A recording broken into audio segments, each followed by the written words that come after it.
Donc bonjour, on va corriger la première partie de ce premier TD sur les problèmes non linéaires. Donc première partie qui est une espèce d'entrée en matière, on s'intéresse aux équations à une inconnue. Donc la fonction que l'on va utiliser pour illustrer différentes méthodes, c'est la fonction correspondant à la recherche d'une racine carrée, de la racine carrée de 2.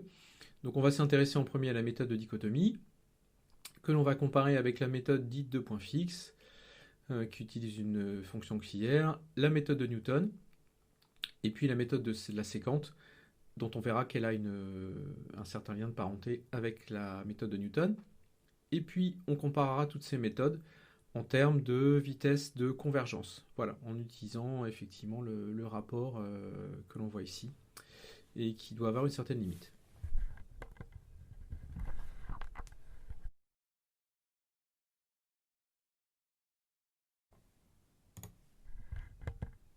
Donc commençons avec la dichotomie. Donc on commence par définir la fonction f que l'on va devoir annuler. Donc par rapport à cette définition dans le sujet, ça s'écrit en Scilab vraiment pratiquement de la même manière. Donc y est égal à x au carré moins 2. Une fois qu'on aura fini de définir cette fonction, on va définir les deux quantités qui définissent les bornes inférieures, donc a et b, de l'intervalle sur lequel la fonction f vérifie le théorème de la valeur intermédiaire. Un nombre maximum d'itérations pour notre méthode, donc on fixe arbitrairement à 100. La tolérance 10 puissance moins 10 que l'on va chercher à atteindre sur la fonction que l'on cherche à annuler. Donc on écrit notre boucle, donc qui fera a priori pas le nombre maximum d'itérations, on verra sous certaines conditions. On définit x qui va se situer toujours au milieu de l'intervalle AB courant, qui est itéré par la méthode de dichotomie. Premier test, donc là sur la nullité de f de x, donc on teste sa valeur absolue et on vérifie le cas échéant qu'elle est inférieure à la tolérance. Et dans ce cas, on interrompt la boucle avec l'instruction break. Sinon, on fait le test permettant de choisir le côté de l'intervalle qui nous intéresse, donc celui où le TVI est toujours vérifié. Donc là, on vérifie en premier si f de a et f de x sont de signes opposés. Auquel cas, x va devenir la nouvelle borne supérieure. Donc, on écrase b avec x. Et sinon, c'est exactement la situation contraire, c'est-à-dire que c'est cette fois l'intervalle de droite qui est conservé. Et c'est donc a qui devient la borne inférieure. Donc voilà, c'est terminé. On va juste rajouter l'affichage tout simplement de x et de f de x pour voir finalement si les itérations ont effectivement fourni ce que l'on désirait, c'est-à-dire quelque chose qui est proche de racine de 2 et puis une fonction f de x qui est proche de 0, ce qui est effectivement le cas. Donc on a f de x et x dans cet endroit-là. Donc on reconnaît vraiment le début du développement de la racine carrée. Alors de manière à conserver les itérées successives, x cette fois va devenir un vecteur dans notre programme. Donc la première chose que l'on fait, c'est si jamais on l'exécute plusieurs fois, on fait en sorte qu'on part d'un vecteur qui est vide, qui n'est pas défini. Et puis donc on va remplacer partout x par la kème composante de x. Voilà, donc absolument partout, sans rien oublier. Et donc tout cela naturellement va nous faire un programme qui nous calcule nos itérées successives et qui nous les affiche de façon complètement transparente. Donc là on voit les itérées successives en bas et donc au-dessus tout simplement les valeurs successives de f de x. Et puis donc on voit en affichant k qu'il y a eu 29 itérations pour atteindre la tolérance voulue. Donc ce que l'on va rajouter à l'issue des itérations, c'est quelque chose qui calcule l'erreur entre x et racine de 2, en valeur absolue évidemment. De manière à représenter cette erreur, donc on va d'abord naïvement faire une représentation classique, c'est-à-dire que après avoir effacé Alors on va d'abord regarder ce qu'il y a dedans, dans cette erreur. OK. Donc on voit à vue de nez qu'il y a un profil un peu linéaire. Tout ça, ça sera confirmé par l'analyse plus tard. Donc je reprends, donc on va représenter cette erreur de façon graphique. Donc on efface la fenêtre graphique. Et puis naïvement, on représente E, plot E. Donc ça nous donne un graphe qui nous montre bien que la progression de l'erreur n'est pas monotone. C'est quelque chose dont je vous avais déjà parlé. Alors pour renforcer bien le fait que c'est vraiment une séquence qui est discrète, on va laisser quand même les segments de droite, mais on va ajouter des petits symboles ronds.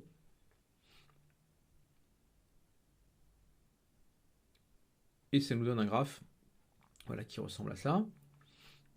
Alors, pour afficher quelque chose qui peut nous donner une idée de la vitesse de convergence, il faut qu'on représente l'erreur à l'itération k plus 1 en fonction de l'erreur à l'itération k. Donc pour cela, on va représenter deux sous-ensembles qu'on extrait du vecteur E. Donc tout d'abord, les composantes qui vont de 1 jusqu'à l'avant-dernière, donc ce qui s'écrit là comme ceci, $-1. Et puis donc en ordonnée, donc les composantes qui vont de la deuxième jusqu'à la dernière, cette fois. Et donc représentées avec le même type de symbole. Donc ça nous donne quelque chose de pas très joli. Si on veut se rendre compte de la vitesse de convergence, on va tout simplement représenter cela en échelle logarithmique, à la fois pour les abscisses et pour les ordonnées, donc ce qui se fait avec l'instruction suivante. Et on va adopter une échelle isométrique pour les x et les y. Donc on voit effectivement que le profil est sympathique, que ça a l'air linéaire. Bon, la pente, on pourra la régler, essayer de l'analyser plus tard.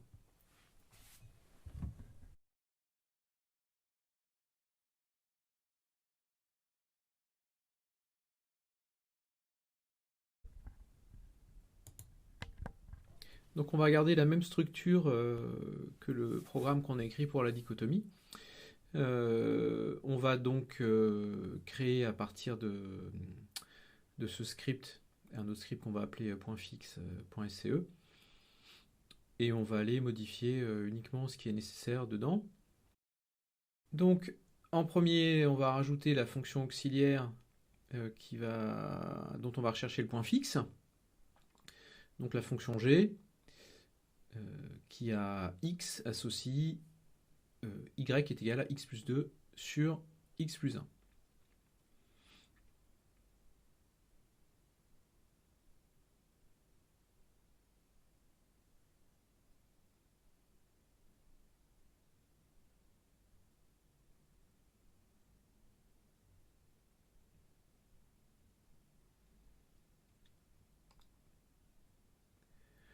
Donc ensuite, on va aller supprimer dans ce script ce qui ne concerne pas la méthode de point fixe. Donc déjà, on va définir là explicitement la condition initiale. Donc on appelait x0 parfois. Donc là, on va prendre exactement, donc là, on va taper pile au milieu de l'intervalle. Et donc on supprime tout ce qui concerne la dichotomie, et donc c'est uniquement ce qui définit les itérations. Alors bien évidemment, on fait bien attention aux limites de la boucle, et donc on définit xk plus 1 comme étant g de xk. Donc il n'y a pas grand chose de plus à faire. On peut exécuter directement notre script.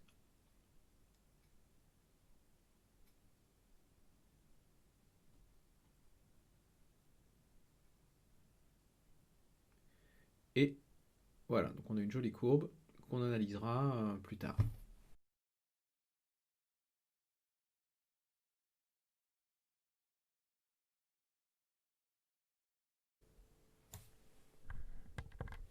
Donc pour la méthode de Newton. Donc on va reprendre notre script qui implémentait la méthode de point fixe. On va le sauver sous un nouveau nom, donc newton.sce. Et on va apporter les toutes petites modifications nécessaires. Donc là, la fonction auxiliaire g de x, on va se servir du code qui était déjà écrit pour définir la fonction qui calcule la dérivée de f de x. D'accord? Donc ici, c'est pas très difficile. Et on va modifier la formule des itérations. Donc xk plus 1 est égal à x de k moins f de xk divisé par la dérivée de f en xk. Et voilà, on exécute le script. Ah, alors par contre, il y a un petit souci. Manifestement dans ce qu'on trace, parce que si on regarde l'erreur, on voit qu'on a une composante qui est exactement égale à 0. Ce qui en dit long sur la vitesse de convergence de la méthode de Newton. Donc on va ici faire en sorte de supprimer cette dernière composante. Et voilà, donc ça nous donne une courbe avec uniquement 3 points qui sont bien alignés, donc ça c'est parfait, on verra pourquoi c'est intéressant. Donc pour rajouter un point de plus, on va se permettre de pénaliser un peu la méthode de Newton et de la faire démarrer de x égale à 2. Et voilà, donc ça nous donne quelque chose de très sympathique aussi qu'on analysera tout à l'heure.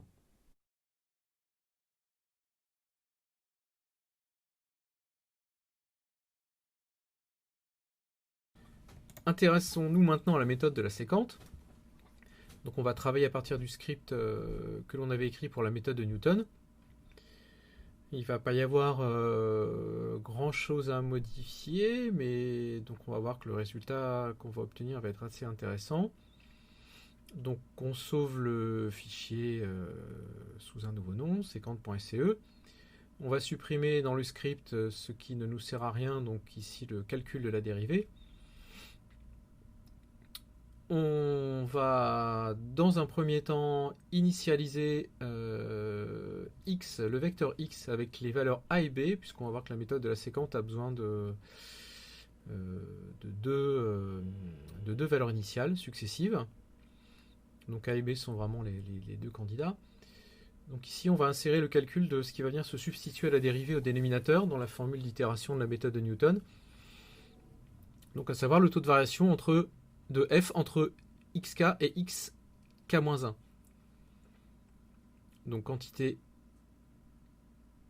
que l'on va ensuite, une fois qu'on aura fini de taper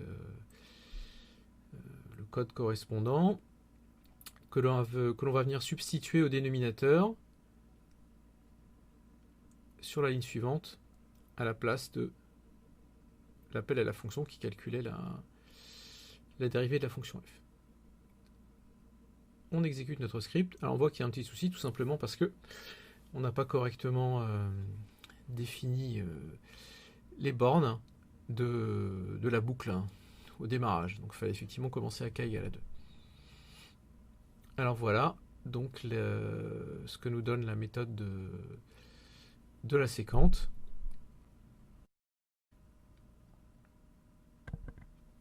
Donc on va maintenant analyser la convergence de ces méthodes et puis les comparer en termes de vitesse de convergence.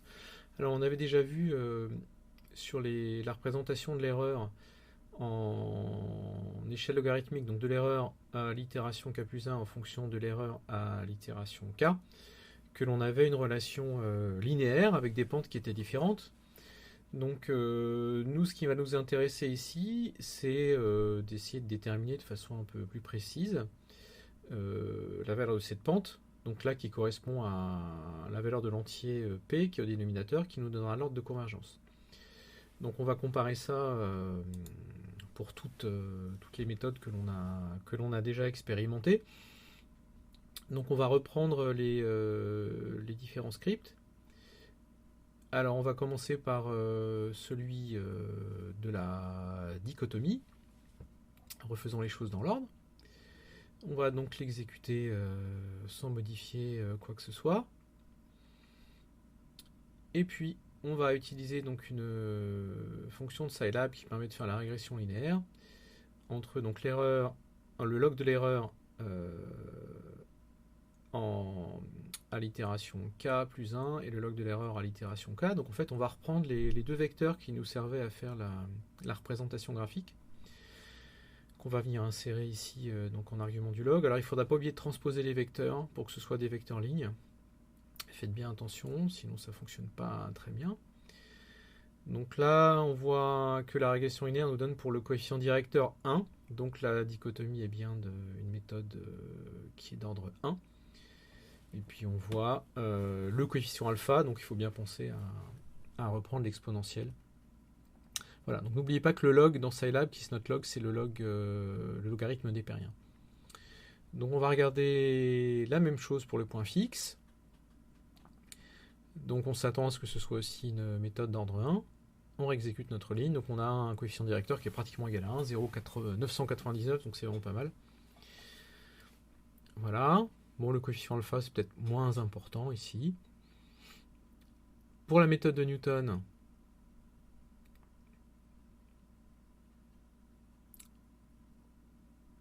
on obtient, alors vous voyez, à 1,97, donc on est très proche de 2, donc une méthode d'ordre 2, donc comme prévu. On voyait bien d'ailleurs la pente sur les représentations en échelle logarithmique. Et pour la séquente, alors il se passe quelque chose d'assez joli, connu. Donc on voit que le coefficient directeur A est très proche, enfin en théorie on est censé converger vers le nombre d'or. Donc on va comparer avec la valeur théorique du nombre d'or, qui est 1 plus racine de 5 sur 2. Voilà. Alors si on veut maintenant représenter un graphe où on superpose toutes nos courbes pour comparer de façon visuelle les différentes courbes d'évolution de l'erreur. On va faire les choses de façon pas trop compliquée. C'est pas super optimal du point de vue informatique. Donc ce que l'on va faire, c'est qu'on va créer un nouveau script qu'on est en train de taper là, où on va exécuter les différents scripts correspondant à nos méthodes. Et on va au passage, après chaque exécution, récupérer le vecteur d'erreur qui porte toujours le même nom. Donc il aurait fallu en théorie encapsuler nos différents algorithmes là dans des fonctions, mais bon, vous pouvez le faire vous pour que les choses soient un peu plus propres. Dans le cadre de STD, c'était pas nécessaire de compliquer les choses. Voilà, donc pour les 3 premiers, et puis il nous manque encore la séquente. Donc on copie nos 4 vecteurs d'erreur dans 4 vecteurs, E1, E2, E3, E4, dont on va se servir ensuite pour la représentation. Donc on efface la séquente. On récupère les instructions graphiques qui nous intéressent. Donc on va refaire de façon successive appel à la fonction plot pour E1, E2, E3 et E4. Donc bien penser à changer mettre à jour les noms des vecteurs. Et puis on va ajouter des couleurs différentes. Alors la première couleur, a priori par défaut, ça sera du bleu. Donc ensuite du vert. Donc pour E3, pour Newton, on va mettre ça en rouge. Voilà. Et pour la séquente, on va mettre du magenta.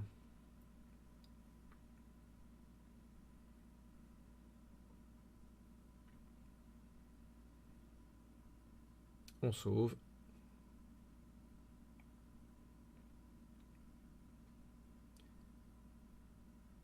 Et on exécute. Et donc ça nous donne un très joli graphe. Alors ce qui nous manque ici, peut-être, c'est de donner une légende pour retrouver assez facilement à quelle couleur correspond quel algorithme. Donc là, ça se fait avec la fonction legend. Donc il suffit de donner les chaînes de caractères correspondant à chaque courbe, exactement dans l'ordre dans lequel elles ont été tracées.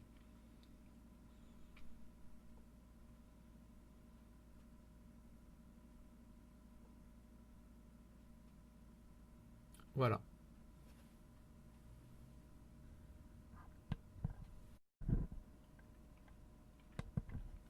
Pour terminer, on va montrer comment on utilise la fonction fsolve dans Scilab. Donc la fonction fsolve, c'est une fonction destinée à résoudre des systèmes d'équations non linéaires. Donc qui implémente une méthode qui est assez proche de la méthode de Newton. Si vous voulez plus de détails, il faudra les regarder dans l'aide. Donc pour notre problème ici, on va voir qu'il n'y a pas de grosses difficultés. et qu'en fait il suffit d'aller tout simplement définir la fonction f, et on va voir que pour la dérivée c'est quelque chose qui est optionnel, hein, puisque la dérivée peut être approchée par la fonction fsolve. Donc nous on comparera les deux utilisations. Donc là on est allé récupérer les définitions des deux fonctions. Alors pour savoir comment on utilise fsolve, un petit coup d'aide, help fsolve. Donc quand on regarde la façon d'appeler cette fonction,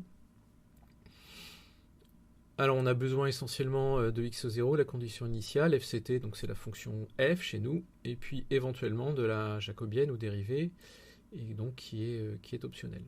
Voilà. Donc on va revenir à notre script, et donc taper la séquence d'appel à fsolve. Alors en ajoutant bien, donc ce qui ressort en premier c'est la solution, on espère que c'est proche de la solution. La variable suivante, c'est la valeur de la fonction économique lorsqu'on a terminé en ce fameux vecteur x star. Et info, c'est quelque chose qui prend des valeurs différentes suivant la façon dont la convergence a eu lieu ou pas. Donc lorsque tout se passe bien, info doit être égal à 1. Donc nous, on verra que c'est effectivement le cas. On récupère les valeurs de a et de b. Bon, on aurait pu les retaper directement, mais c'est pas très grave. Pour définir x0,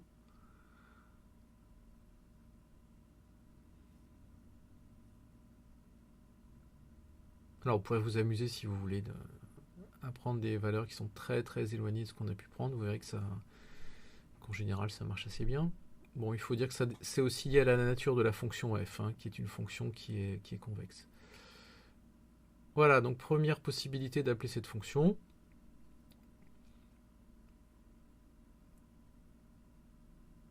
On exécute le script. Alors il faut lui donner un nom évidemment.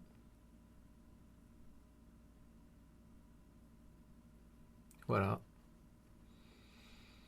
Donc on a quelque chose qui est aussi bien que ce que donnaient nos autres méthodes. Bon, sauf que bien évidemment là on a utilisé quelque chose déjà de tout préparé et qui est censé être beaucoup plus robuste que ce que nous pourrions être capables de faire. Donc on vérifie qu'on a bien f de x star qui est égal à v, et puis info vaut 1, donc tout se passe bien.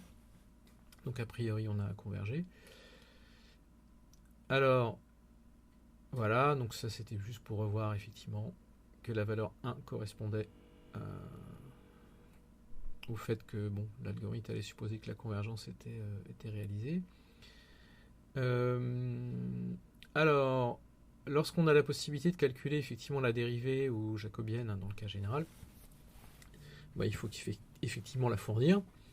Donc nous, on va pas avoir une grosse différence dans la rapidité de convergence, de toute façon. Donc voilà, ça se met en deuxième argument.